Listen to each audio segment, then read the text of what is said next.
আসসালামু আলাইকুম আমার প্রিয় শিক্ষার্থীবৃন্দ, আশা করি সবাই ভালো ইনশাআল্লাহ। আমরা এখন যে বিষয় আমাদের সবারই জানা আছে, তারপরে একটু আলোচনা করতে হয়, তাই করছি। সেটা হচ্ছে সালোক সংশ্লেষণ। সালোক সংশ্লেষণ এটি কি? এটা হচ্ছে সালোক সংশ্লেষণ হচ্ছে উদ্ভিদের খাদ্য তৈরির প্রক্রিয়া।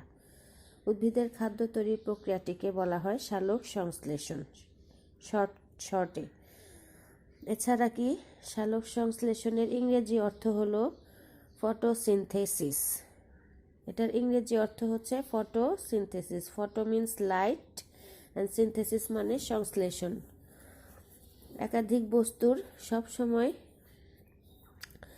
একাধিক বস্তুর সমন্বয়ে কোনো যৌগিক পদার্থ সৃষ্টি করাই হচ্ছে ফটোসিনথেসিস, সূর্যের আলোর উপস্থিতিতে। এখন সংজ্ঞাটা যদি দেখি তাহলে কি আসে? এটা হচ্ছে একটি শারীরবৃত্তীয় প্রক্রিয়া।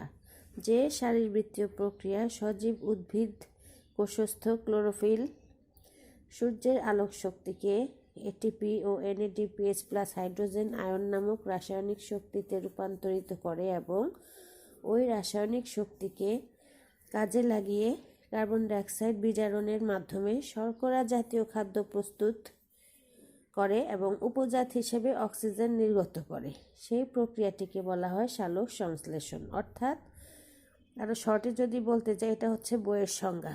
তুমি নিজের ভাষায় যখন বলবা সেটা কি হতে পারে, যে একটি শারীরবৃত্তীয় প্রক্রিয়া যার মাধ্যমে সূর্যের আলোর উপস্থিতিতে ক্লোরোফিল এবং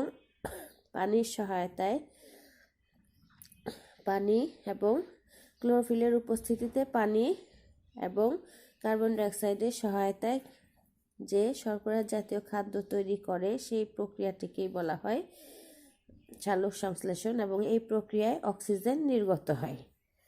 এই হচ্ছে সালোক সংশ্লেষণ। এবার আসো, সালোক সংশ্লেষণ কোথায় সংঘটিত হয়?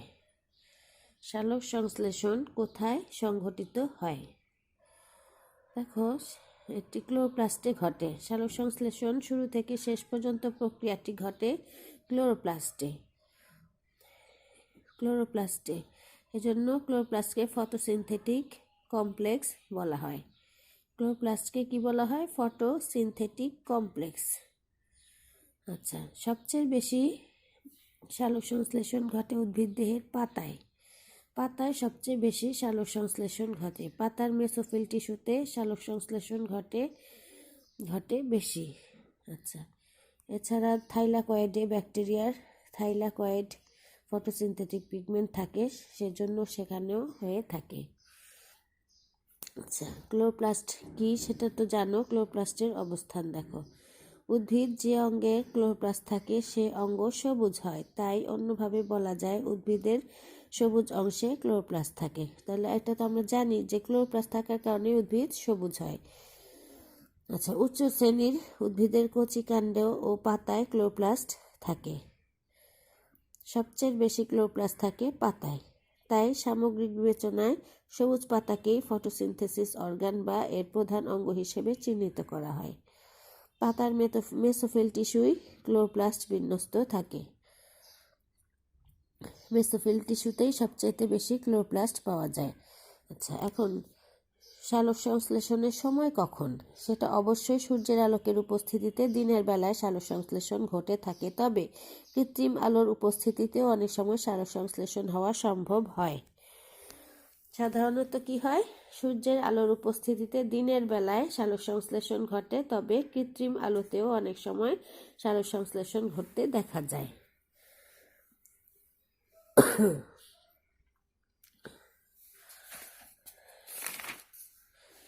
পরে যেটা পড়ব সেটা হচ্ছে এর কাঁচামাল হিসেবে ব্যবহৃত হয় কার্বন ডাইঅক্সাইড এবং পানি। আচ্ছা, এর মধ্যে কি কি রঞ্জক পদার্থ থাকে দেখো।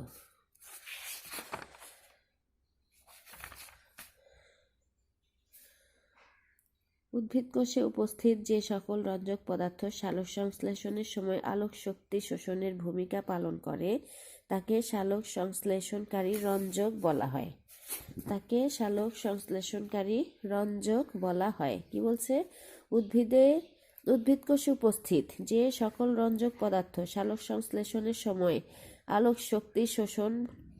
শক্তি শোষণে ভূমিকা পালন করে তাকে সালোক সংশ্লেষণকারী রঞ্জক বলা হয়। ক্লোরোপ্লাস্টের থাইলাকয়েড ও স্ট্রোমা ল্যামেলাতে এগুলি অবস্থান করে। সালোক সংশ্লেষণের রঞ্জক প্রধানত 3 প্রকার: ক্লোরোফিল, ক্যারোটিনয়েড এবং ফাইকোবিলিন। ক্লোরোফিল, ক্যারোটিনয়েড এবং ফাইকোবিলিন এগুলো তোমরা মনে রাখবে, ভাইভাতে প্রশ্ন করতে পারে। ক্লোরোফিল, ফাইকোবিলিন এবং ক্যারোটিনয়েড, ঠিক আছে। এখন দেখি যে ক্লোরোফিলটা কি। ক্লোরোফিল সালোক সংশ্লেষণে সহায়তাকারী রঞ্জক পদার্থের মধ্যে একটি বিশেষ উপাদান। উদ্ভিদের সবুজ কোষে অবস্থিত ক্লোরোপ্লাস্টের গ্রানাঞ্চলে কোয়ান্টোজোম নামক দানার মধ্যে ক্লোরোফিল থাকে। কোথায় থাকে? কোয়ান্টোজোমে। সবুজ উদ্ভিদে 5 ধরনের ক্লোরোফিল থাকে: chlorophyll A, B, C, D এবং ই। এর মধ্যে উন্নত উদ্ভিদে ক্লোরোফিল এ এবং ক্লোরোফিল বি থাকে। এগুলো কিন্তু জানতে হবে তোমাদের অবজেক্টিভের জন্য। ব্যাকটেরিয়া ক্লোরোফিল এবং ক্লোরোবিয়াম ক্লোরোফিল নামক রঞ্জক থাকে। তবে ক্লোরোফিল এ আলোক শক্তি শোষণ করে বলে একে প্রাথমিক সালোক সংশ্লেষণ করা রঞ্জক বলে এবং অন্যান্য ক্লোরোফিল অণুকে সহায়ক সালোক সংশ্লেষণকারী রঞ্জক বলা হয়। ক্লোরোফিলের রাসায়নিক উপাদানগুলোর মধ্যে কার্বন, হাইড্রোজেন, অক্সিজেন, নাইট্রোজেন এবং ম্যাগনেসিয়াম প্রধান। ব্যাকটেরিয়ার দেহে অবস্থিত প্রধান ক্লোরোফিলকে ব্যাকটেরিয় ক্লোরোফিল বলে। এগুলো হচ্ছে ক্লোরোফিলের একটু বর্ণনা। এগুলো তোমরা পড়ে রাখবে, রিডিং পড়বা জাস্ট অবজেক্টিভ ভাইভা এগুলোর জন্য। এরপরে দেখো ক্যারোটিনয়েড সালোক সংশ্লেষণে হলুদ, লাল, কমলা বর্ণের যেসব রঞ্জক ক্লোরোফিলের সহায়ক রঞ্জক হিসেবে কাজ করে তাদেরকে ক্যারোটিনয়েড বলা হয়। তোমাদের ক নাম্বারেও প্রশ্ন আসতে পারে ক্যারোটিনয়েড কি। এরা 2 ধরনের, যথা ক্যারোটিন এবং জেন্থোফিল।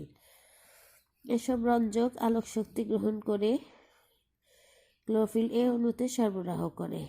তীব্র আলোতে ক্লোরোফিলের আলোক জারণ হয় এবং জেন্থোফিল ক্লোরোফিলকে এটি হতে রক্ষা করে। উন্নত উদ্ভিদের সবুজ পাতা ঝরে গেলে সহকারী রঞ্জক কণা যেমন ক্যারোটিন এবং জেন্থোফিল প্রভৃতি সক্রিয় হয়ে ওঠে এবং সালোক সংশ্লেষণ ঘটায়। ফলে ভিন্ন তরঙ্গদৈর্ঘ্য আলোক বর্ণালীতে সালোক সংশ্লেষণ ঘটে। এরপরে হচ্ছে ফাইকোবিলিন, গ নাম্বার, যেটা 3 ধরনের ছিল রঞ্জক, তার মধ্যে থার্ডটা হচ্ছে ফাইকোবিলিন। নীলাভ সবুজ শৈবাল ও লোহিত শৈবালে উপস্থিত যেসব রঞ্জক সালোক সংশ্লেষণে পরোক্ষভাবে সাহায্য করে তাদেরকে ফাইকোবিলিন বলা হয়। কোথায় কোথায় থাকে এটা? নীলাভ সবুজ শৈবাল এবং লোহিত শৈবাল, মানে লাল যেগুলো। লোহিত শৈবালে উপস্থিত যেসব রঞ্জক সালোক সংশ্লেষণে পরোক্ষভাবে অংশগ্রহণ করে বা সাহায্য করে তাদেরকেই ফাইকোবিলিন বলা হয়। আচ্ছা,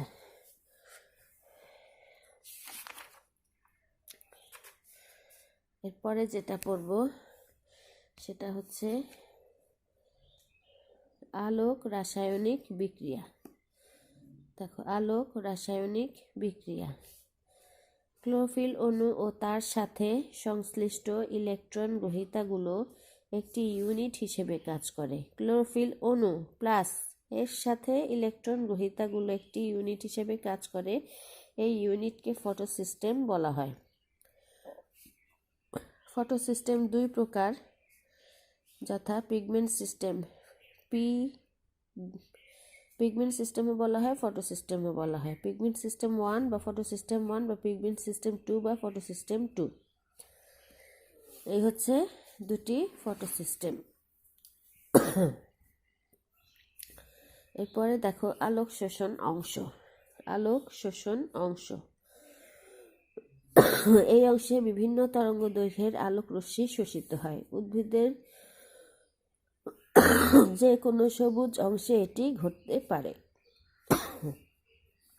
তারপরে কি বিক্রিয়া কেন্দ্র।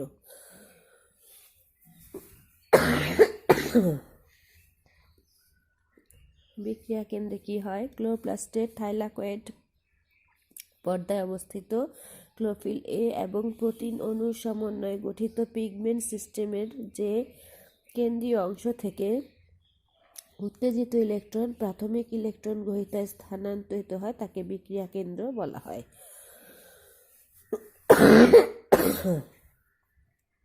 ইলেকট্রন ট্রান্সপোর্ট চেইন, এগুলি জাস্ট একটু জানার জন্য, যে সালোক সংশ্লেষণটা পড়ার আগে এই জিনিসগুলো আমাদেরকে জানতে হবে, তাই আমরা জানছি যেগুলো কি। Electron transport chain. থাইলাকয়েড মেমব্রেনে কিছু সংখ্যক ইলেকট্রন বাহক থাকে যেগুলো ইলেকট্রন স্থানান্তরে সাহায্য করে। এগুলো চেইন আকারে অবস্থান করে ফটোসিস্টেমের সাথে যুক্ত থাকে। বাহকগুলো হলো ফিওফাইটিন, প্লাস্টোকুইনন, সাইটোক্রোম, প্লাস্টোসায়ানিন, ফেইডক্সিন, এনএডিপি রিডাক্টেজ ইত্যাদি। থাইলাকয়েড মেমব্রেনে সুশৃঙ্খলভাবে সজ্জিত কিছু সংখ্যক ইলেকট্রন বাহক নিয়ে ইলেকট্রন ট্রান্সপোর্ট চেইন বা ইলেকট্রন ট্রান্সপোর্ট সিস্টেম গঠিত হয়। এই যে ইটিসি দেখো, ইলেকট্রন ট্রান্সপোর্ট চেইন অথবা ইটিএস, ইলেকট্রন ট্রান্সপোর্ট সিস্টেম গঠিত হয়। এটার শর্ট নেম অবশ্যই ইংরেজি পূর্ণ নামটা তোমরা অবশ্যই মুখস্থ করে রাখবে, ইলেকট্রন ট্রান্সপোর্ট চেইন অথবা ইলেকট্রন ট্রান্সপোর্ট সিস্টেম। বাহকগুলো দেখো, যে ফিওফাইটিনটাকে শর্টে পিএইচ বলা হয়। ফিওফাইটিন এটি রূপান্তরিত ক্লোরোফিল এ অণু। পরবর্তী বাহক প্লাস্টোকুইননের সাথে এটি সংযোগ সৃষ্টি করে। তারপর হচ্ছে প্লাস্টোকুইনন, পিকিউ, এটাকে পিকিউ দ্বারা চিহ্নিত করা হয়। অতি ছোট চলনশীল লিপিড যা থাইলাকয়েড মেমব্রেনে মুক্তভাবে চলাচল করতে পারে। সাইটোক্রোম, সিওয়াইটি, সাইটোক্রোম, এটাকে শর্টে এরকমভাবে লেখা হয়। সাইটোক্রোম হলো লৌহ সংগঠিত হিম গ্রুপ বিশিষ্ট প্রোটিন। হিম গ্রুপের লৌহ ইলেকট্রন আদান প্রদান করে। প্লাস্টোসায়ানিন, পিসি অত্যন্ত চলনশীল একটি ক্ষুদ্র মেমব্রেন প্রোটিন। এর ইলেকট্রন গ্রহীতা গ্রুপ হলো কপার। তারপর হচ্ছে ফেরিডক্সিন, এফডি, এটাকে শর্টে এফডি দ্বারা চিহ্নিত করা হয়। এটি একটি আয়রন সালফার প্রোটিন। এর লৌহ ইলেকট্রন গ্রহণ করে এবং বিতরণ করে। এনএডিপি রিডাক্টেজ, এটি আসলে একটি ফ্ল্যাভোপ্রোটিন এবং bound coenzyme FAD, flavin adenine dinucleotide. FAD অর্থ ফ্ল্যাভিন অ্যাডেনিন ডাইনিউক্লিওটাইড। এর ফ্ল্যাভিন গ্রুপ হলো ইলেকট্রন গ্রহীতা। তো এই জিনিসগুলো আমাদেরকে জাস্ট জানতে হবে সালোক সংশ্লেষণের পরবর্তী প্রক্রিয়াগুলো জানার জন্য। এখন দেখো যে এটিপি কি। এটিপি কি? এটি উচ্চ শক্তি সম্পন্ন রাসায়নিক পদার্থ। এটিপি হলো একটি উচ্চ শক্তি সম্পন্ন রাসায়নিক পদার্থ। জীবকোষে রাসায়নিক শক্তির উৎস হিসেবে এটিপি কাজ করে। রাসায়নিক শক্তির উৎস হিসেবে এটি কাজ করে। এডিপি এর সাথে একটি ফসফেট যুক্ত হয়ে এটিপি তৈরি করে, অর্থাৎ এডিপি এর সাথে একটি অজৈব ফসফেট যুক্ত হয়ে তৈরি করে হচ্ছে এটিপি।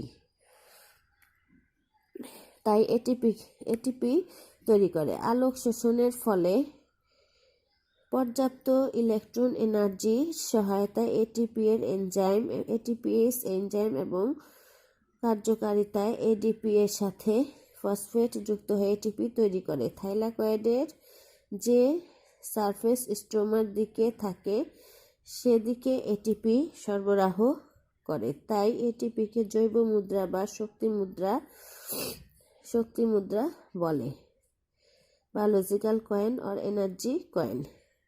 শক্তি সঞ্চয় ও সরবরাহের কারণে এটিপি এটিপিকে গ্রহণ করা হয়, প্রকাশ করা হয়। এটিপিকে বলা হয় universal energy storage compound, the energy currency of the cell. এটিপিকে বলা হয় the coin of the cell's energy transfer, the universal molecule of energy transfer. Energy is stored in ATP much like money is in coin, a unit of biological currency.